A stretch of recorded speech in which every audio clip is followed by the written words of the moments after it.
Ya, baik. Selamat malam Bapak Ibu dan saudara-saudari sedama, Sukihoto, Namo Buddhaya.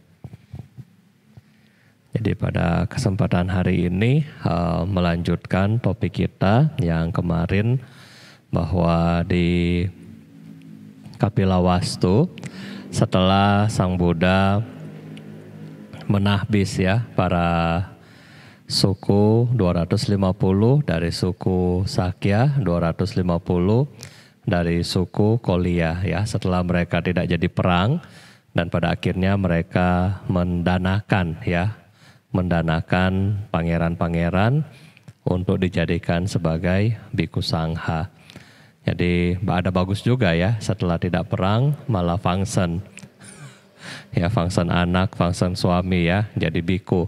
Nah, setelah para biku mereka berlatih dan mencapai arahat, kemudian Sang Buddha mengumpulkan mereka di hutan Mahawana ya, di hutan Mahawana di kerajaan Kapilawastu. Nah, Bapak Ibu, kemudian di sana pada suatu saat Sang Buddha melihat bahwa banyak sekali para dewa yang berbahagia atas pencapaian daripada ke-500 arahat ini. Kemudian para dewa ini akan datang untuk memberikan hormat.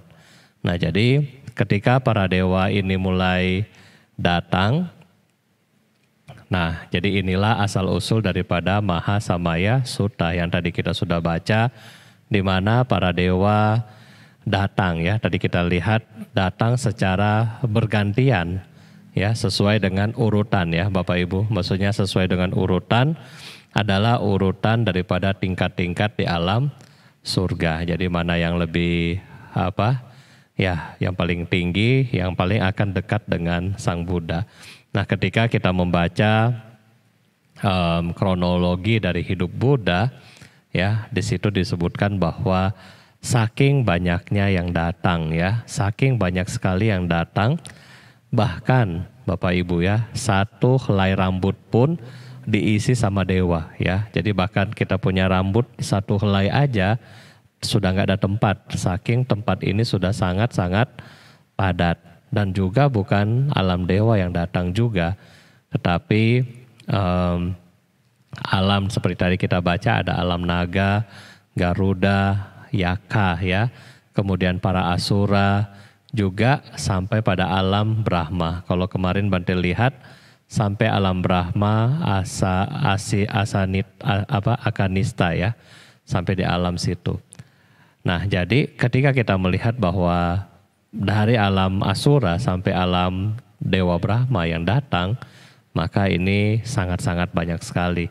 Ya, dan untuk memulai khotbah daripada ini ada 4 dewa yang 4 dewa dari alam Brahma yang saat itu kalau di teks ini disebutkan ada 4 juga ya. Jadi 4 dewa ini berbeda. Kalau yang di teks ini disebutkan ada dewa Kuwera dan seterusnya. Ya, 4 dewa Kuwera dan seterusnya ini adalah 4 dewa yang kita bilang Raja Catumaharajika ya, yang ada di utara, selatan, timur dan barat. Nah, 4 dewa Catumaharajika ini yang kadang-kadang di wihara-wihara Mahayana itu dipasang patungnya ya. Jadi kalau Anda melihat di wihara-wihara Mahayana biasanya ada 4 dewa. Nah, 4 dewa ini adalah 4 dewa Catumaharajika. Ada yang menguasai naga, ada yang menguasai Gandhaba, ya, dan Yaka. Nah, ini dari mereka. Nah, kemudian yang Bante maksud adalah 4 dewa yang lebih tinggi, yaitu mereka yang ada di alam Brahma. Ya, ketika mereka yang ada di alam Brahma, mereka yang lebih tinggi jauh, kemudian karena sudah terlambat ya, sudah terlambat dan jarak antara istilahnya dimensi bumi dengan alam Brahma itu sangat-sangat jauh. Nah, sehingga di teks tadi di awal-awal dibilang seperti membuka lipatan tangan ya. Jadi Brahma itu seperti membuka lipatan tangan, nah dia langsung tiba-tiba muncul di alam kita. Dan juga Bapak Ibu, Ada 4 Dewa Brahma, masing-masing dengan memiliki kemampuan daripada hasil meditatifnya. Ya, Brahmana yang pertama datang dengan melakukan penghormatan dan menerangi semua tempat dengan berwarna biru. Ya, jadi ada satu Brahma, Brahma, dewa di alam Brahma. Dia datang karena dia sering melatih meditasi dengan kasina yang biru, nila.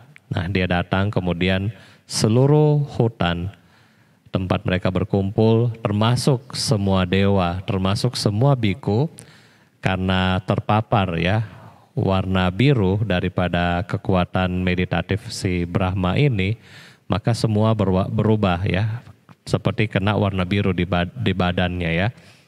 Ya, kalau sekarang warna biru kita ingat ultraviolet. Ya, kemudian Brahmana yang berikutnya datang dengan menggunakan dengan keseringan menggunakan kasina yang berwarna merah ya. Jadi ketika dia datang, maka semua yang ada di tempat itu berubah menjadi warna merah. Kemudian yang berikutnya warna emas ya. Warna emas, dan satunya Bante sudah lupa. Jadi ada 4 warna yang datang. Dan setelah para Brahma ini datang menyebut mengenai kualitas-kualitas Sang Buddha, kemudian walaupun Brahma ini lebih tinggi daripada dewa yang lain, tetapi karena tempat sudah penuh, dikatakan bahwa Brahma ini setelah melakukan penghormatan kepada Sang Buddha, kemudian menepi ya ke ujung alam semesta, karena tempatnya itu sudah nggak muat. Ya, jadi 4 Brahma tadi datang kemudian setelah melakukan penghormatan pada Sang Buddha dan mengucapkan bait-bait pujian ya, gata. Nah, setelah itu mereka mundur ke tepi alam semesta.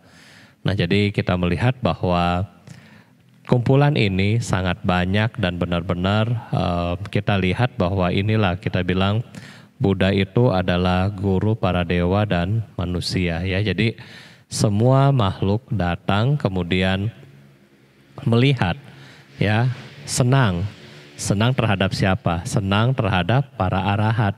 Kenapa para dewa senang sama arahat? Karena para arahat telah membebaskan diri mereka dari loba, dosa dan moha. Dan juga para arahat ini mereka semua juga selain telah membebaskan diri mereka, dan arahat ini saat itu ada bersama dengan Buddha. Jadi para dewa, Brahma, Asura, Naga, ya mereka semua datang untuk melakukan penghormatan. Nah, jadi Bapak Ibu, singkat cerita kita melihat bahwa keharuman daripada mereka-mereka yang melatih diri maka sangat dihargai oleh ya para dewa dan seterusnya ya. Kita nggak perlu mau cari aduh Bante mau doa sama dewa yang mana yang cun ya. Betul nggak? Biasanya aduh Bante dewa yang mana yang cun ya, yang cocok ya. Nggak perlu ya. Kalau kita melihat cerita ini bahwa mereka yang berlatih diri dengan baik, mengembangkan meditasi dan sila sampai mencapai kesucian, bukan mereka yang mencari dewa ya. Bahkan para dewa datang dengan gembira untuk memberikan penghormatan. Nah, jadi yang ini kita harus balik pikirannya ya. Sebagai manusia biasa kita biasanya mau sembahyang sama dewa mana. Tetapi seiring waktu Bapak Ibu mengembangkan batin, mengembangkan praktek-praktek dhamma, maka ya dewa yang akan cari Anda ya, karena Anda memiliki wangi. Wangi apa? Wangi kebajikan. Nah, dan di cerita ini kita melihat bahwa Buddha memang adalah seorang guru para dewa dan manusia. Ya, di dalam teks kita lihat Buddha sempat bertanya ya, kira-kira Buddha melihat, jadi kalau kita bilang begitu banyak makhluk yang datang, kemudian Buddha melihat semua pikiran mereka. Ya, bukan hanya pikiran dari 500 arahat. Bahkan Buddha scan ya, makhluk mana yang siap menerima ajaran. Buddha lihat 500 arahat nggak bisa. Pindah ke alam dewa yang masih memiliki loba dosa moha ya, yang masih memiliki kadang-kadang kebencian, keiri hatian dan seterusnya. Lihat, oh para dewa yang ini nggak bisa. Lihat para dewa yang sudah mulai agak tenang, belum bisa. Lihat para brahmana, nggak bisa. Sampai para brahma yang paling tinggi juga nggak bisa. Nah, oleh karena itulah di kesempatan ini Buddha membuat satu seperti nimitta, membuat dirinya menjadi dua. Dan disitulah kemudian Buddha Buddha seakan-akan membuat Buddha yang sama, dan mereka semua makhluk itu terheran-heran ya, sampai kemudian karena mereka terheran-heran dan akhirnya yang bertanya adalah bukan makhluk-makhluk yang tadi, karena makhluk yang tadi itu tidak bisa mendapatkan intisari dari ajaran ini. Kemudian yang bertanya kepada Sang Buddha adalah Buddha yang diciptakan oleh Sang Buddha itu sendiri yang bertanya ya. Dan kemudian setelah melakukan diskusi, semua makhluk yang jumlahnya kalau Bante lihat di teks ya 100.000 crore. Jadi 100.000 crore itu 1 crore di India sekarang adalah 10 juta. Jadi kalau 100.000 10 juta nolnya 7. 100.000 nolnya 5. Jadi total nol berapa? 12. Jadi berapa? Sekitar 1 triliun makhluk. Benar ya? 12 nol, 1 triliun makhluk. Mereka semua mencapai tingkat arahat. Yang dikatakan yang mencapai tingkat sotapanna sangat-sangat tidak terhitung. Jadi kita melihat bahwa di dalam Mahasamaya Sutta ini banyak sekali ya makhluk yang mencapai pencerahan. Dan kita melihat bahwa dengan membimbing mereka menjadi tercerahkan, maka kita bilang bahwa Buddha sangat luar biasa ya. Beliau memiliki karuna, cinta kasih, dan juga memiliki cara, metode yang tepat untuk menyelamatkan semua makhluk, termasuk kita hari ini. Jadi renungan malam kita hari ini bukan menghafal nama-nama dewa tadi ya, bukan. Tetapi renungan pada hari ini adalah bagaimana yang pertama kita melakukan lebih semangat mempraktekkan Dhamma, karena kita tahu bahwa para dewa suka dengan orang yang memiliki tingkat spiritual yang baik. Siapapun yang melaksanakan Dhamma, melaksanakan sila, dan di sini terutama meditasi, maka yang cari Anda itu dewa ya, bukan yang lain. Nah, berikutnya kita melihat juga bahwa Buddha memiliki berbagai cara untuk menolong semua makhluk ya. Nah, oleh karena itulah kita sebagai umat Buddha hari ini kita bersyukur, dan inilah kurang lebih gambaran singkat mengenai Mahasamaya Sutta. Mungkin kalau Bapak Ibu ada yang mau bertanya, Bante kasih kesempatan. Terima kasih. Ya, jadi kalau belum ada yang bertanya mungkin bingung atau mungkin Bante sendiri matanya sampai kabur ya, lihat itu tulisannya ini nama-namanya nama-nama yang kita nggak pernah baca ya, maksudnya jarang-jarang kita baca nama-nama dewanya, itu saking banyaknya ya. Ya jadi sekarang Bapak Ibu juga ketika kita nanti misalnya besok-besok ada kesempatan ya, semuanya menjalankan prokes dengan baik, semuanya terhindar dari wabah pandemi kali ini, ya mudah-mudahan besok ada waktu ke India dan bisa lihat tempat-tempat yang kita sudah pelajari kemarin-kemarin ya. Oh, di sini tempat Buddha lagi membabarkan sutta apa, di sini membabarkan apa, dan seterusnya. Itu ada semua. Termasuk di Kapilawastu ini ya. Jadi yang di sana di India itu benar-benar ya itu tempat di mana Buddha pernah jalan di situ, sehingga ketika kita pergi ke India kita harus ingat ini bahwa Buddha pernah tinggal dan pernah berada dan pernah jalan di tempat ini. Jadi di situ kita melakukan memiliki perenungan samvega dan juga kita memiliki keyakinan ya. Jadi di dalam kita belajar Dhamma yang kita harus sering-sering adalah kita merenung ya, tapi jangan bengong. Beda merenung sama bengong ya. Ketika Anda merenung, kita menarik ya pikiran yang biasanya kalau kita lagi bengong, pikiran kita akan ke negatif.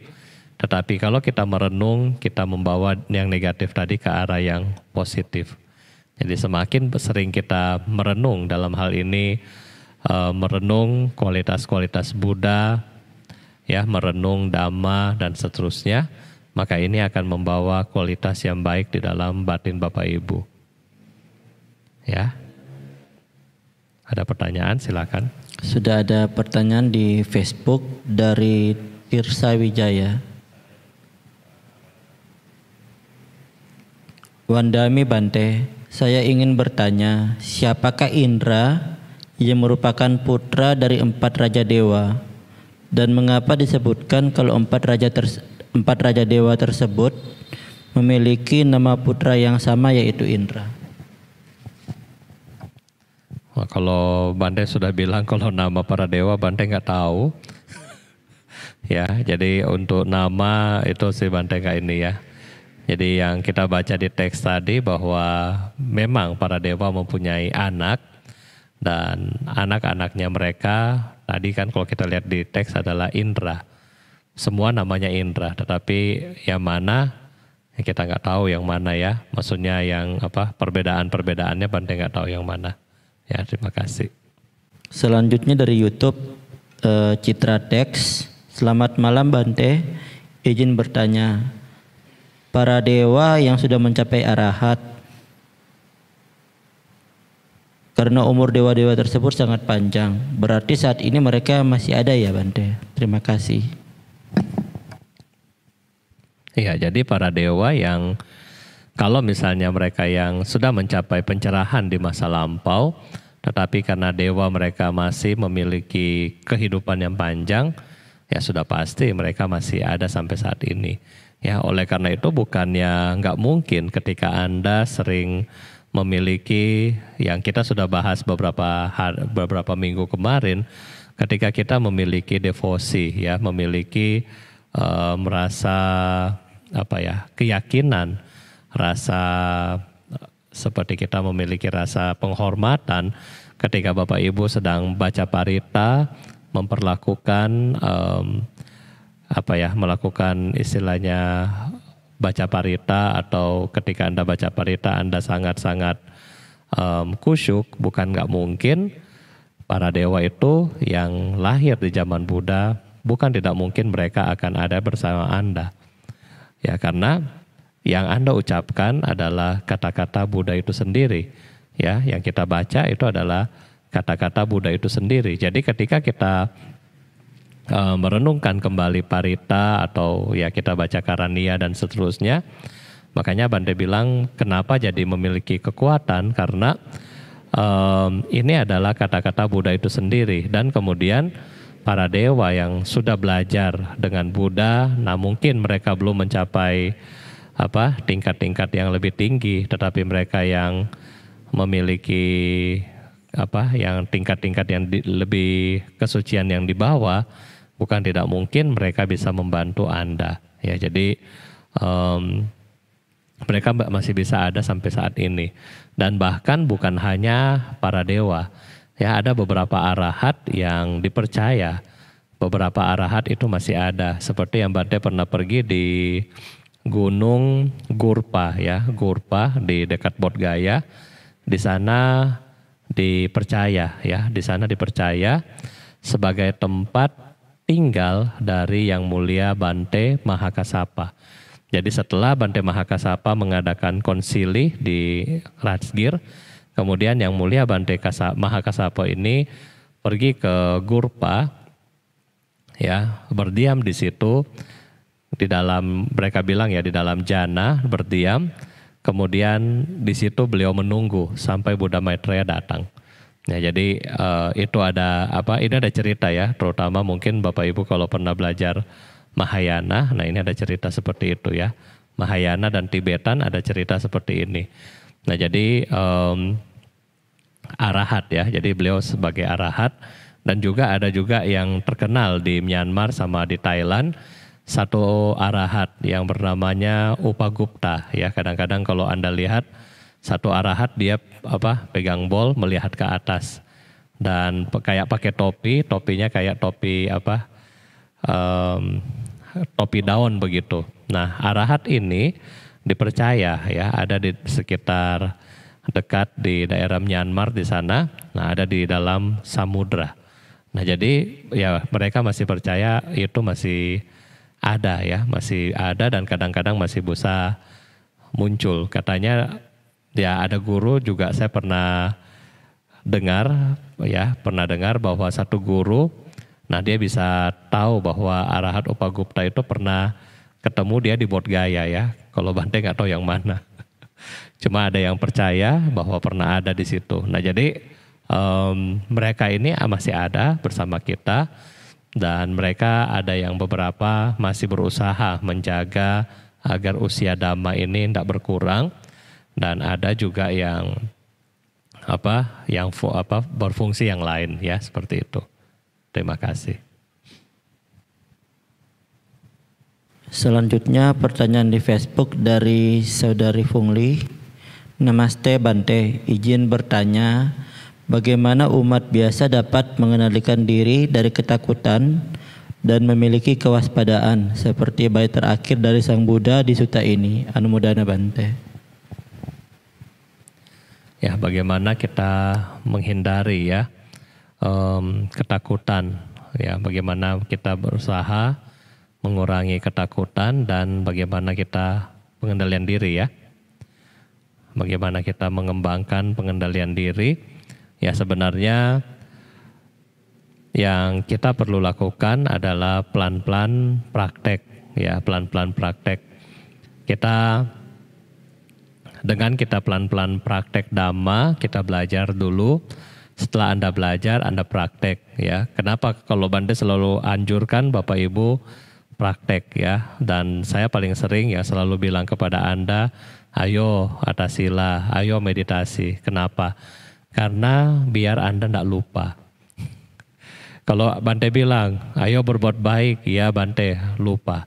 Tetapi kalau Anda lagi praktek, pasti Anda ingat ya. Misalnya contoh begini, ketika Anda atasila, ya, Anda lagi atasila hari ini misalnya, lupa, tidak sengaja kemakan biskuit. Ketika Anda kemakan biskuit, Anda akan ingat, kan saya hari ini atasila. Nah, ini adalah menjadi pelajaran dan momen yang lebih penting daripada sekedar Bante memberikan ceramah seperti ini kepada diri kita. Ketika kita sadar, saya salah. Dan di situ ada rasa evaluasi diri kita. Di situ ada rasa bagaimana kita melihat setiap sila yang kita jalankan. Sehingga kita jaga betul, usahakan misalnya 8 sila ini berjalan dengan baik. Nah di situ adalah hasil daripada praktek ya. Jadi dari situlah pelan-pelan baru muncul pengendalian diri. Ya, di situ muncul pengendalian diri. Terus relasi dengan ketakutan. Ketika Anda memiliki pengendalian diri yang baik, maka siapa yang Anda perlu takut? Ketika kita memiliki pengendalian diri, nggak ada yang kita perlu takut. Kenapa? Kita sudah tahu bahwa saya sudah memiliki pengendalian diri yang baik. Saya sudah memiliki perbuatan-perbuatan baik saya dan ini semua akan melindungi saya. Jadi saya mau takut sama siapa? Tidak perlu. Seperti halnya ketika Sang Buddha, waktu Sang Buddha mau mencapai pencerahan, waktu itu beliau masih pertapa. beliau waktu di bawah pohon Bodhi, kalau kita membaca cerita sebelumnya bahwa Pertapa Siddhartha ini mau diserang sama Mara ya. Jadi Dewa Mara itu sudah sangat banyak mau menyerang beliau. Dan Dewa Mara berkata, "Wahai Pertapa, pindah dari pohon itu ya, pindah dari pohon Bodhi. Kalau kamu tidak pindah dari pohon Bodhi, maka kita akan menghancurkan. Dan yang kedua, siapa yang melindungi kamu?" Kemudian Sang Buddha bertekad bahwa bumi Sambaramudra ya, bertekad bahwa yang melindungi saya adalah kebajikan-kebajikan saya yang saya sudah kumpulkan di seluruh kehidupan. Nah, jadi Bapak Ibu, kalau Anda memiliki banyak kebajikan, harusnya kita nggak perlu takut. Ya, kita nggak perlu takut. Mau takut sama siapa? Ya, cuma takut sama satu ya, takut sama COVID paling. Ya, kalau yang lain sudah nggak ini ya. Nah, yang penting sama, kita juga contoh, kita takut sama COVID. Sehingga apa yang kita perlu lakukan? Pengendalian diri, tetap pengendalian diri. Prokes, pakai masker dan seterusnya. Nah, jadi ini dua sangat relasi ya di dalam kita melewati ya apapun di dalam hidup kita. Terima kasih Cifung Li. Selanjutnya pertanyaan dari Uihanas Wijaya. Izin bertanya Bante, apakah yang dilahirkan di alam asura bisa mendengar Dhamma dengan baik? Terima kasih.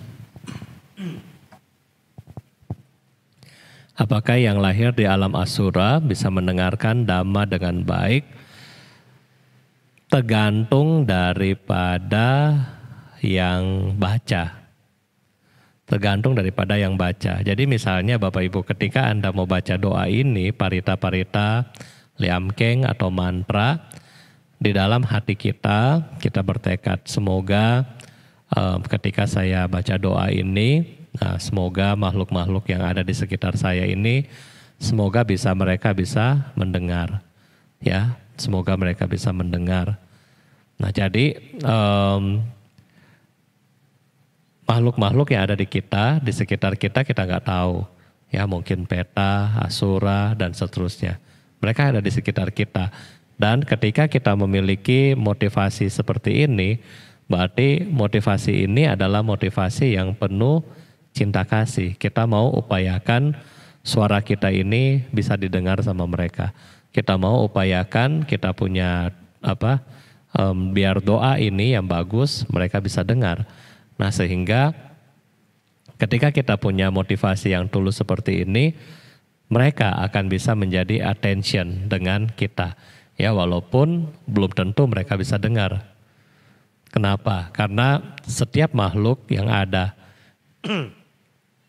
memiliki attention yang berbeda-beda ya, atensi yang berbeda-beda. Misalnya, ketika Bante sedang mungkin jangankan makhluk asura ya, manusia aja deh, manusia yang biasa ya. Ketika sesi baca parita, biasanya pemimpin kebaktian itu komplain ke Bante. Kok Bante sedikit ya nonton? Ya. Ketika sesi tanya jawab begini, banyak yang nonton. Nah, kadang-kadang pemimpin kebaktian tuh suka ini ya, kita kalau biasa habis kebaktian kan nanya-nanya. Bante kok tadi itu ya sedikit ya Mbak ini ya. Ya, jadi itu, jangankan asura ya. Kita aja manusia kadang-kadang malas. Ya kan? Nggak usah lah dengar, nanti kalau mau ceramah aja mau dengerin. Nanti kalau baca parita nggak usah dengar deh. Apalagi baca arti. Aduh, yang baca arti siapa nih? Oh, si Kowirya enggak. Kalau yang baca arti si Susi mau dengar. Ya itu, karena apa? Atensi makhluk berbeda-beda. Nah, apalagi mereka-mereka yang lahir di alam yang bukan manusia, pasti lebih menderita ya. Seperti kita bilang makhluk peta, mereka akan mendengar kalau mereka punya rasa kenyang dulu. Kalau mereka nggak kenyang, mereka lagi lapar. Terus kita bacain parita, dia nggak akan dengar.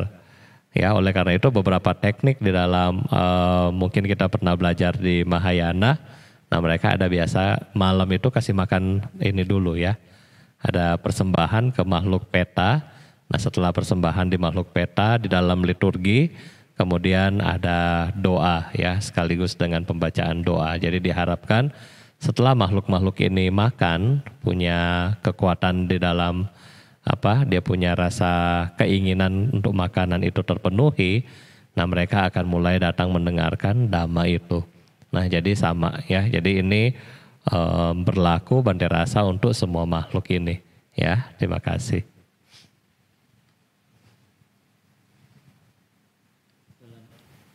Selanjutnya ada pertanyaan dari Kue Kengsan. Selamat malam Bante, Namo Buddhaya ingin bertanya, tapak kaki Sang Buddha yang berada di sisi pohon Bodhi di Bodh Gaya, apakah sama besarnya dengan tapak kaki Buddha yang berbaring di Kusinara? Maaf, apakah postur tubuh Sang Buddha sebesar itu semasa hidupnya? Terima kasih Bante, Namo Buddhaya. Baik, jadi ya mungkin kue Tengsan ya pernah ke India, jadi tahu ada kaki ya, telapak kaki. Ya jadi telapak kaki yang ada di Bodh Gaya yang kita lihat ada di ini pohon Bodhi di samping kiri ya, samping kiri pohon Bodhi. Nah itu ada telapak kaki. Baru pas kita mau masuk ke mau masuk ke aula utama, sebelah kiri juga ada telapak kaki. Apakah itu telapak kaki asli atau telapak kaki yang sesuai dengan ukuran dari Sang Buddha? Ya, jadi telapak kaki yang itu bukan.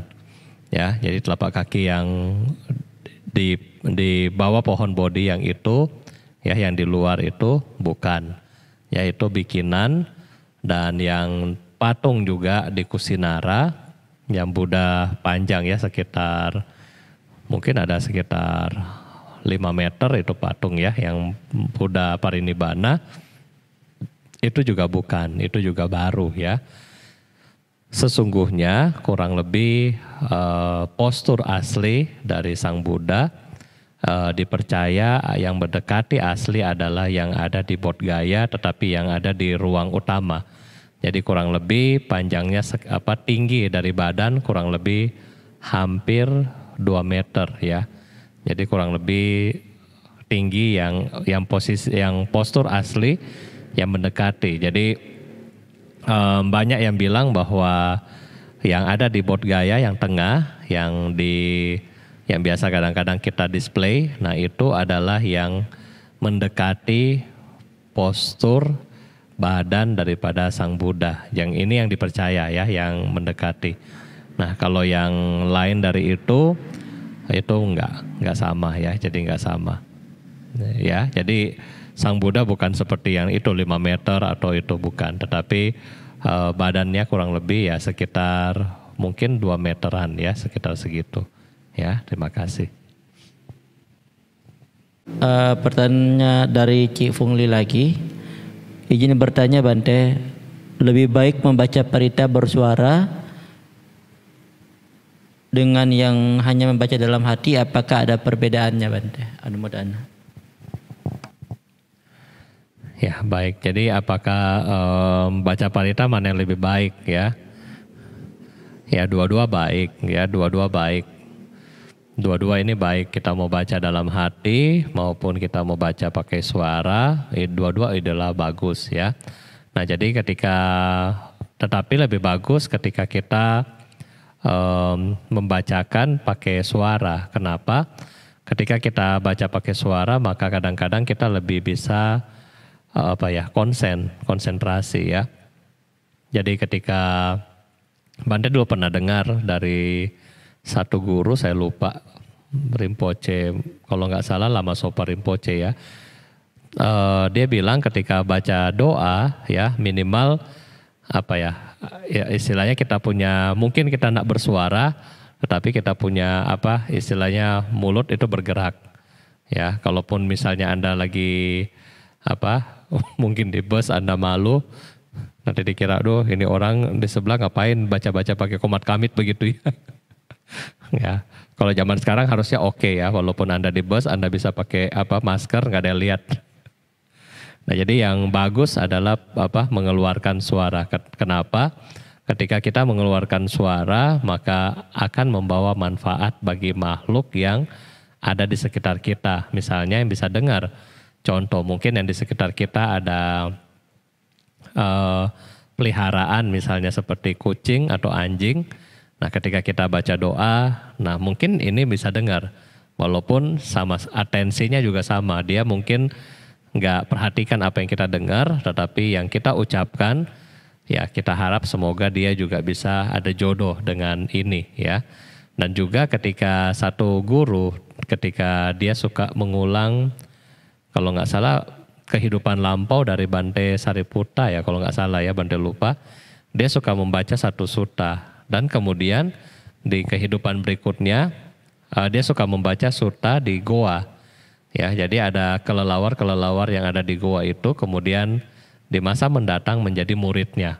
Nah, jadi kenapa? Karena kelelawar ini tinggal di goa dan memiliki hubungan karma dengan sutta yang dibacakan. Sehingga di masa kelahiran berikutnya ketika mereka menjadi manusia, mereka sangat gampang untuk memahami arti dari sutta ini. Nah, jadi ini adalah keuntungan bagi kita untuk membaca ya, dengan mengeluarkan suara. Namun ketika mengeluarkan suara mungkin ya kita perlu melihat kondisi ya, ketika Bapak Ibu mungkin ada di rumah, anak ada sedang belajar, atau yang sedang yang lain, terus kita mengeluarkan suara terlalu besar dan seterusnya. Jadi bisa diatur lagi kita punya suara ya. Terima kasih. Pertanyaan dari Pak Limli selanjutnya. Selamat malam Bante, Namo Buddhaya. Apakah tentang alam dewa atau dewi, adakah tempat meditasi yang berhubungan dengan alam Brahma? Terima kasih.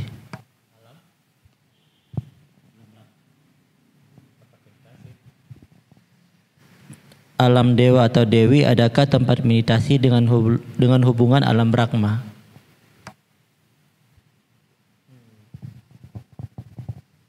Ya, jadi kalau kita melihat bahwa untuk lahir di alam dewa, ya Bapak Ibu modalnya sila, ya sila Anda baik, Anda bisa lahir di alam surga, ya. Jadi kalau mau lahir di alam surga, ya semangat untuk melaksanakan sila, ya. Kalau bisa nggak bolong atas silanya, ya jangan minta diskon lagi sama Bante. Ya jadi jangan bilang lagi Bante Sintia mau diskon silanya 1 gitu ya, karena mau makan malam. Nah, jadi ya itu ya, jadi bisa kita usahakan kalau kita mau lahir di alam dewa. Jadi tiket daripada kita ke alam dewa ataupun kelahiran berikutnya sebagai manusia dengan tubuh jasmani yang baik adalah dengan memiliki sila yang baik. Dan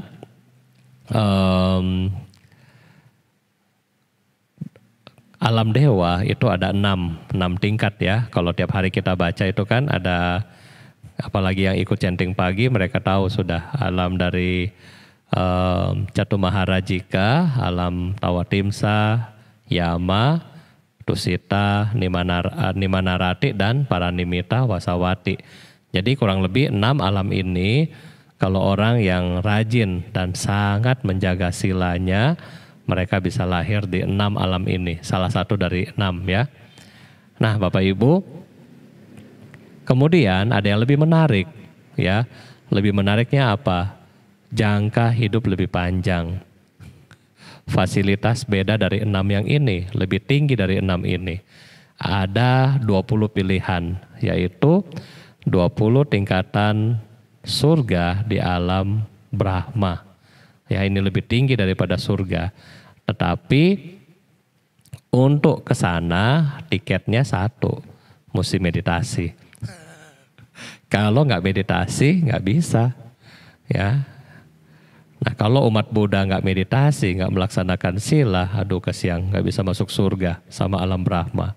Ya jadi 20 tingkat berikutnya adalah alam-alam Brahma ya, mulai dari Brahma Parisaja Dewa, Maha Brahma ya kan, sampai di Akanista dan juga alam-alam yang ada arupa Brahma ya. Jadi ini semua dicapai melalui meditasi ya. Semakin tinggi, semakin tajam tingkat ketenangan Anda, kita bisa mencapai alam-alam Brahma. Nah, jadi ini ya, jadi ini adalah pilihannya ya. Jadi meditasi samatha bisa membawa kita lahir di alam-alam Brahma ini yang hampir 20 tingkat. Ya, jadi ketika Anda semakin tenang, jhana semakin kuat, nah ini bisa lahir di sini. Namun ketika Anda bilang, aduh Bante, surga kelamaan, buang waktu, saya mau mencapai jadi manusia dan cepat-cepat mencapai tingkat yang sotapanna aja, yang gampang-gampang. Nah, Anda kudu juga meditasi di dalam khususnya yang vipassana. Jadi untuk keluar dari alam-alam Brahma, pilihannya adalah meditasi vipassana. Ya, terima kasih.